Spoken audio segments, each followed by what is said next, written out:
আসসালামু আলাইকুম ওয়া রাহমাতুল্লাহি ওয়া বারাকাতুহু। সম্মানিত দর্শক শ্রোতা ভাই বন্ধুরা, মহান আল্লাহ তাআলা আমাদেরকে সৃষ্টি করেছেন তার ইবাদত বন্দেগী করার জন্য। ইবাদত বন্দেগী করার কারণে আল্লাহ রাব্বুল আলামিন আমাদের জন্য রেখেছেন পরকালের জন্য যে মহান পুরস্কার, সেটি হলো জান্নাত। আর যদি আমরা মহান আল্লাহ তাআলার ইবাদত বন্দেগীর পরিবর্তে আল্লাহর নাফরমানি করি, আল্লাহর সাথে অন্য কাউকে শরীক করি, তাহলে এর জন্য আল্লাহ রাব্বুল আলামিন রেখেছেন জাহান্নাম। সুতরাং আমরা আজ জানব জান্নাতের পরিচয় সম্পর্কে। জান্নাতটা কি? জান্নাত শব্দের অর্থ হলো উদ্যান, বাগান, বাগিচা।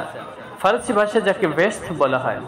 মহান আল্লাহর মহা প্রতিদান স্বরূপ যা নিজ অনুগত বান্দার মরণের পর পরকালের জন্য প্রস্তুত রেখেছেন।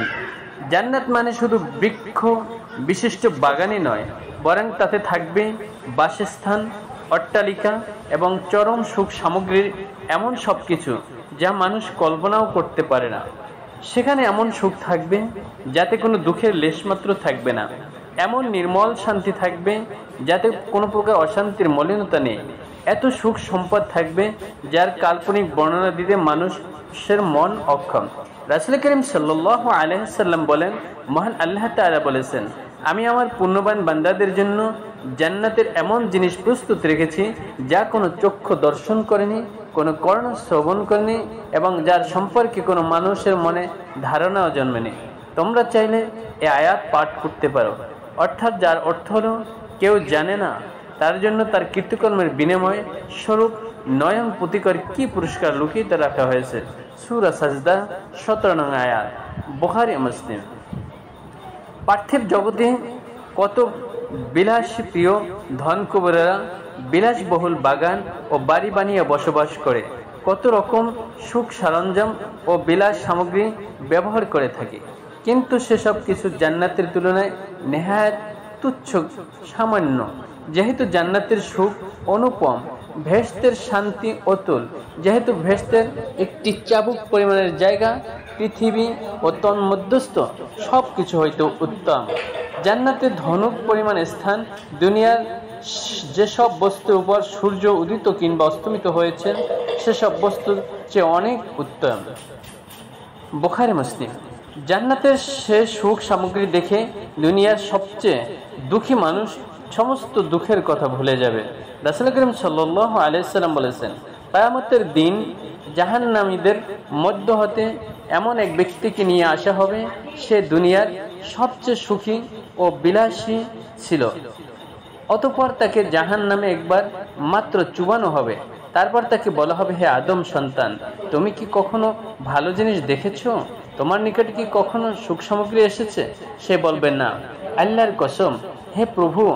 আর জান্নাতীদের মধ্যে হতে এমন এক ব্যক্তিকে নিয়ে আসা হবে, সে দুনিয়ায় সবচেয়ে সুখী ও অভাবী ছিল। তাকে জান্নাতে মাত্র একবার চুবানোর পর বলা হবে, হে আদম সন্তান, তুমি কি দুনিয়াতে কখনো কষ্ট দেখেছো? তোমার উপর কি কখনো বিপদ গেছে? সে বলবে না। আল্লাহর কসম, আমার উপর কোনোদিন কষ্ট আসেনি এবং আমি কখনো কোনো বিপদ দেখিনি। মুসলিম শরীফ। আর সে কারণে বেহেশত স্থান লাভ করে এমন সৌভাগ্যের ব্যাপার যার পর কোনো সৌভাগ্য নেই। মহান আল্লাহ তাআলার ভাষায় সেটাই হলো মহান সফলতা। তিনি বলেন, জীব মাত্রই মৃত্যুর স্বাদ গ্রহণ করবে, আর কিয়ামতের দিনই তোমাদের কর্ম ও ফল পূর্ণ মাত্রায় প্রদান করা হবে।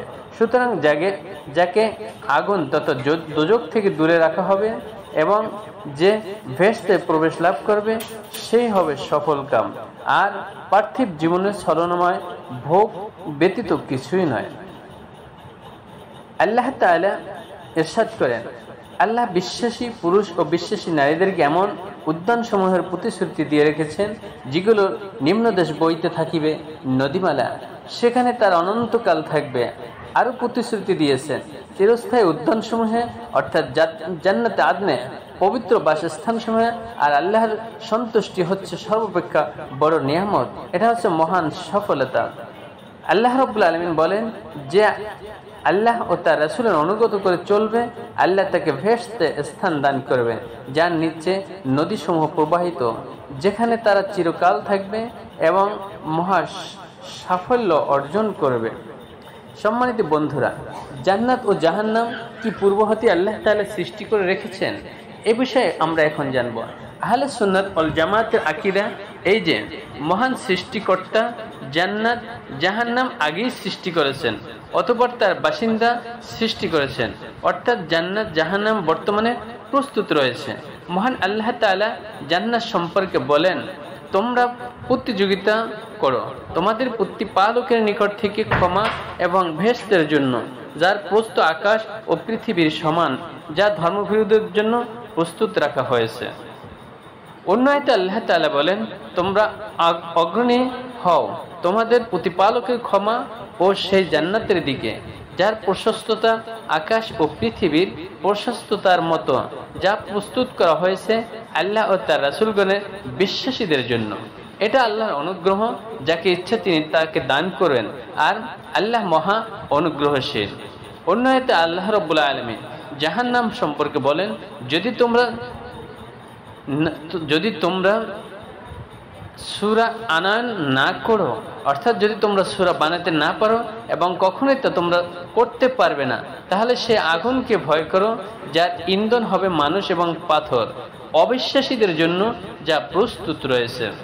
অন্য আয়াতে আল্লাহ রাব্বুল আলামিন বলেন, তোমরা সেই আগুনকে ভয় করো, যা অবিশ্বাসীদের জন্য প্রস্তুত রাখা হয়েছে।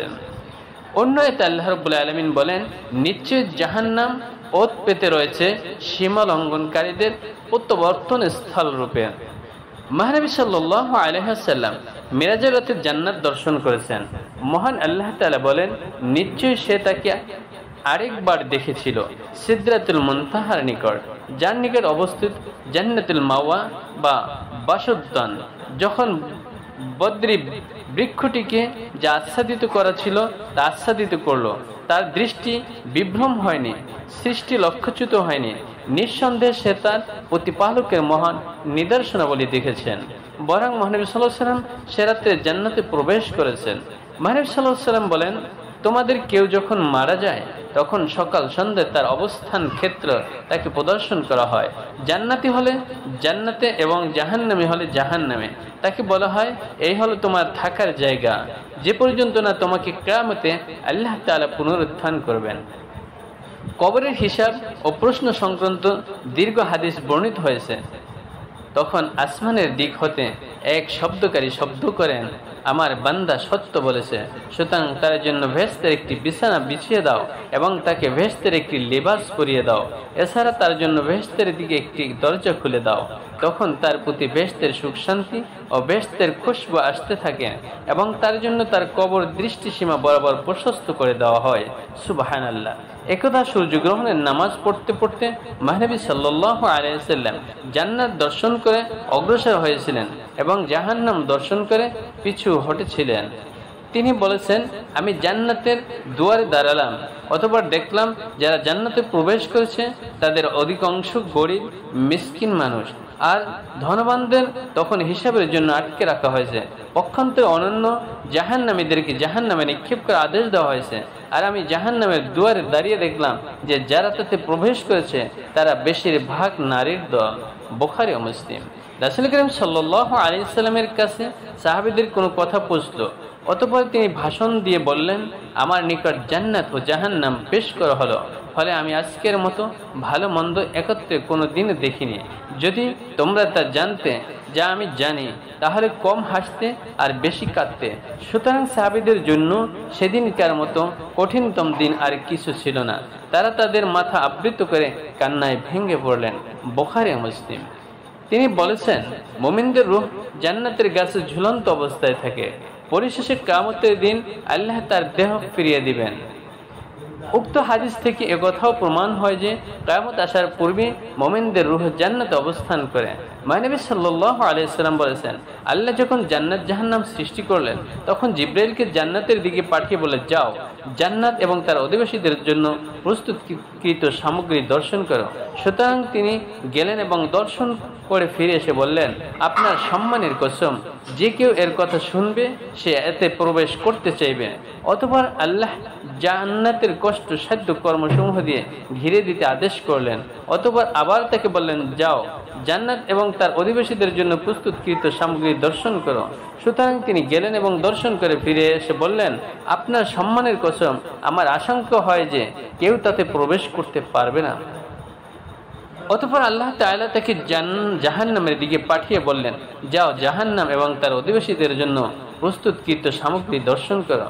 সুতরাং তিনি গেলেন এবং দেখলেন তার আগুন এক অংশ অপর অংশের উপর চেপে রয়েছে। অতঃপর তিনি ফিরে এসে বললেন, আপনার সম্মানের কসম, যে কেউ এই কথা শুনবে সে এতে প্রবেশ করতে চাইবে না। তারপর জাহান্নামকে মনোলোভা জিনিসসমূহ দিয়ে ঘিরে দিতে আদেশ করলেন এবং পুনরায় তাকে বললেন, যাও জাহান্নাম এবং তার অধিবাসীদের জন্য প্রস্তুতকৃত সামগ্রী দর্শন করো। সুতরাং তিনি গেলেন এবং দর্শন করে ফিরে এসে বললেন, আপনার সম্মানের কসম, আমার আশঙ্কা হয় যে কেউ পরিত্রাণ পাবে না, সবাই তাতে প্রবেশ করবে। হাদিস গ্রন্থগুলি এই শ্রেণীর আরও হাদিস রয়েছে যাতে প্রমাণ হয় যে জান্নাত জাহান্নাম সৃষ্টি করে প্রস্তুত রাখা হয়েছে। সিংহে ফুৎকারের পরে জান্নাত জাহান্নাম অবশিষ্ট থাকবে, যেমন কিয়ামতের সূর্য থাকবে। অতঃপর এই সন্দেহ তা এখন সৃষ্ট নয় বলা যাবে না, বরং তা সৃষ্ট প্রস্তুত আছে। অবশ্যই তার মধ্যে এমন কিছু সামগ্রী আছে যা মহান আল্লাহ পরে সৃষ্টি করবেন। সর্বোপরি বলা যায় যে মহান আল্লাহ তাআলা জান্নাত জাহান্নাম পূর্ব থেকে সৃষ্টি করে রেখেছেন। সুতরাং এই জান্নাতের অনাবিল শান্তি আল্লাহ রাব্বুল আলামিন আমাদের সকলের জন্য নসিব করে। আমিন। আসসালামু আলাইকুম ওয়া রাহমাতুল্লাহি ওয়া বারাকাতুহু। আসসালামু আলাইকুম ওয়া রাহমাতুল্লাহ।